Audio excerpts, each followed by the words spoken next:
talking to us. Days out now from the fight. Just firstly describe the mood, how you're feeling. Confident and ready. Let's go back to UFC 196. We spoke immediately afterwards, and you were very concise and clear, even in the moments afterwards, as to what you felt had happened. You said that there was some panic, he didn't drop like the 145-pounders would, but obviously you've watched the fight since. And in hindsight, what do you see now when you look back at that fight? Yeah, I think I overloaded on some shots. I didn't give credit to his durability, his experience and his size. Same thing as on the night. I got to analyse it a lot more, I got to prepare for it a lot more, and now here we are. So I'm very happy with my preparation. I'm very happy with my analysis of the fight, and I'm confident going into this. It's going to be a hell of a fight, but I am hella prepared. I'm sure it will be. And you almost gained more fans in that defeat in some ways. You were very humble. You know, a lot of people still are smack talking and making excuses. You're very humble. What's the response of the fans been like to you since that last? Look, the game we are in, nobody gets out alive. Nobody gets out unscathed. Everyone tastes it sometimes. So the fans have been no different to me. Very engaging. You know, if you show up to fight, if you lay it all on the line, if you take risk, the fans will respond to that. There's many people who don't take the chances I take, or don't take the fights I take, and they don't get the response that I get. So it's been good. It's been positive. What did you learn about yourself? I learned the sun rose the next day. You know what I mean? I learned that I love this business, and I had some things outside of this business that maybe took up too much of my time. For instance, I was scheduled to go straight into a Hollywood movie role right after that fight. So I had to ring the next day to the director because I didn't want to, because he came out to the house that I was in prior to 196, and I met with his people. I was like, shook hands. I shook a man's hand and told him I'd do something. So if I do something like that, I followed through. So I didn't want to just, you know, I didn't just want to say no and not make contact with him. So I rang him after the fight and was like, look, it's not in my heart at this time. I need to focus on this fight. This is what I love to do. And that's it. And since then, I've let nothing come in the way of it. You know, I was kicked off a card because of my focus on this, and so that's it. It just showed me that I truly love this business, and I don't want to do anything else but it. And you were insistent that you rematch Nate Diaz, and not just rematch him, but again at 170 pounds. Why was that so important to you to stay up again 2 weight classes? I can't. He got me at that specific weight. I can't say move down a weight and I'll get you there. It's, what kind of fighter is that? What kind of man would I be if I was to say that? I don't feel the size was the reason. Now, in saying that, he's gotten even bigger in the last fight because he hasn't had to focus on a 155-pound cut, so he's been eating well, I'm sure, and he's been growing naturally. So I'm facing an even bigger man, but you know what? I'm excited about that, and I've put in the correct preparation for that. I've been sparring middleweights. I'm the featherweight world champion, and I'm sparring middleweights in here, fresh middleweights, round after round, a fresh body coming in. So I am prepared for this. It had to be at 170. The previous contest was at 170. My heart wouldn't let me have it any other way. John is the main man. John has taken the reins of it all. John has overlooked every class. He's all the technical sessions. He's arranged all the sparring sessions. We source sparring partners wherever I have been. I've been in LA. I've sourced sparring partners. Out here in Las Vegas, I sourced sparring partners. I have sparring partners that I sourced from back home that I flew in. I have a doctor out here with me as well who's been managing the cardiovascular training. He's a cyclist, a former cyclist. Who else we got? Ito has come in just recently. He's just loosening out stage, sharpen the blade, keep me light on my toes. If something is sore, we'll work to keep everything together. That's Ito's role. I think one thing that an error I made was so close to the fight was on the gymnastic rings, that I was hooked on them for a while, and I was swinging out of them on fight week for the last camp.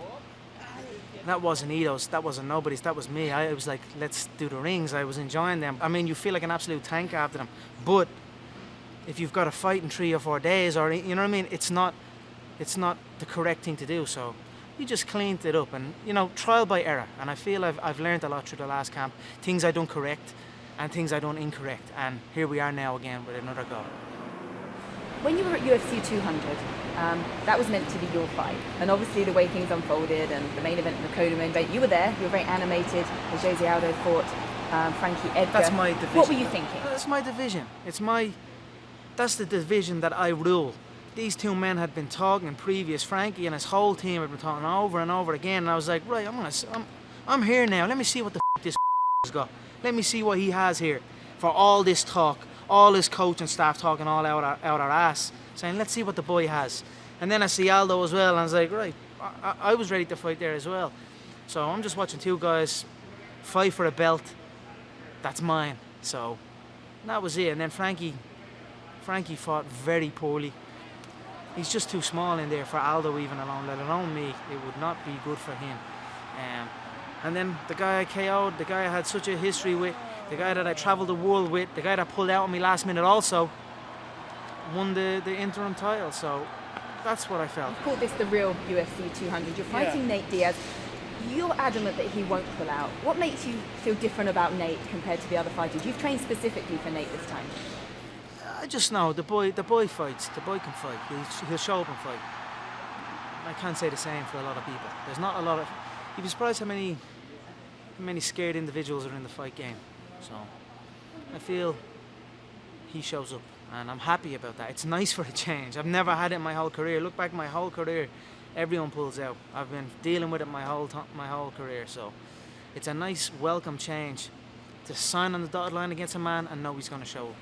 And you've made your usual prediction, and this time you've said a round 2 knockout. I think your coach John said he was thinking round 4, a win to you in round 4. What makes you think it's round 2? From the shots that I landed in the first round, from the shots that I landed at the beginning of the second round, I won't fade in there in the second round. I'll continue that pace. I don't think, if you stretch out the first 2 minutes of the second round into 4 minutes, he's unconscious. But again, I will be prepared for 5 rounds. I will anticipate 5 rounds every day. He will be there for 5 rounds, but it will take 2 rounds. Do you go to bed and waking up thinking of Nate Diaz? A lot of fighters say when they're preparing for fights, they're in their head all the time. Do you live and breathe this? Is there nothing else going through your mind at this point? Not Nate Diaz. The face is blank. It's the body type. It's the reactions. It's the previous contest. They're things that I visualize. I visualize the shots I'm thrown. I visualize the shots he's thrown, and that's what I think about all day, every day. And having been in there with him once before, you learn a lot about a fighter, but likewise he's learned a lot about you. Are you expecting him to do anything differently? I don't think he'll be able to. I mean, I think he might come out try and engage in the grappling earlier, but I don't think he will be able to do anything differently. He will simply be in the corner hoping that I fade. So that's what I see. I see the same approach. He will be forced into the same approach. You've had all these stars come in to train with you. Cristiano Ronaldo's come in to see you. What was Cristiano like as a person? Did he get in there and spar? No, he didn't get in and spar. He's a nice guy. He's in some shape. I think the lighting, he anticipated the lighting. He got under the better lighting. He had the abs going. He had the pose. I went more lats. He went more abs. He was a little. I mean, I'd slap the head off him, but he's a very nice guy. I mean, and he was in tremendous shape. He's a true athlete. So, but he was a great guy, a good friend of mine. I've been talking to him a long time. He messaged me on Instagram a good while back because I was wearing his underwear on the Brandao fight. I've been talking to him for a while, and then he said he was in Vegas. He showed up at the gym to show his support. He was here for Jennifer Lopez's birthday party. I invited myself there, and that was it. And I walked in, and Jennifer Lopez was like, I walked in I said, all right, I'm not really invited here. I'm just going to keep it low key. And I walked in, I saw Jennifer in the corner of my eye, and she jumped up out of the sofa and came over and was like, quick, you've got to meet my boyfriend, and dragged me onto the dance floor. And I'm only after walking in trying to keep a low profile. I'm not trying to just blend in. She drags me onto the dance floor and meet her boyfriend. Her boyfriend's a big fan, also a fighter as well, and trains out here in Las Vegas. And he's a great guy. I've been talking to him as well, and that was it. It's a crazy life. Like, I only walked into the place and I'm on the dance floor with Jennifer Lopez and that fella, and I'm like, this is.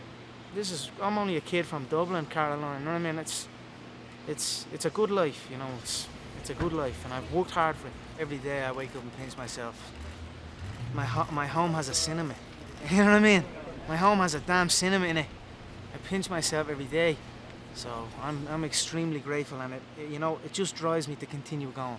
Because there's so much on an athlete's plate at this level. You know, it's not just training, it's not just fighting. There's so much business. There's so much surrounded that comes with this life that many people don't see. And that's why structure is essential, and it's something that I did not have. I had no structure. I woke up at any time. I woke up at 2 p.m, went to sleep at 4 a.m. You know, now I'm waking up at a specific time, I'm eating at a specific time, I'm training at a specific time, and I'm sleeping at a specific time, and business gets handled at a specific time. Structure has been brought into my life since this, and I truly feel, if I look at all successful people, truly successful people, people in the billions, not the millions, the billionaires, they have structure in their life. That is how you attain that. So for me, structure is the key to the billions, and I have found structure and I'm keeping it. I know you don't like to look too far ahead. This is your fight coming up August 20th, but if and when you win this fight, what is next for you? Is it go back to 145 pounds? Do you still want to be that two-weight division? Yeah, 100%. I do have my business to attend to. At 145 pounds, there's a guy I KO'd carrying my belt, you know. I mean, but again, I KO'd him in 13 seconds. So look, I've got to get through this one. But two-weight world title, my 145 pound title, maybe the Floyd thing. There's options, and I'm open to the Floyd Mayweather options. fight is of excitement to you still. You're damn right it is, 100%. August 20th, you're going in there to rematch Nate Diaz. Your fans love you. What can they look forward to? They can look forward to a ferocious fight. I am going in there with ruthless intention.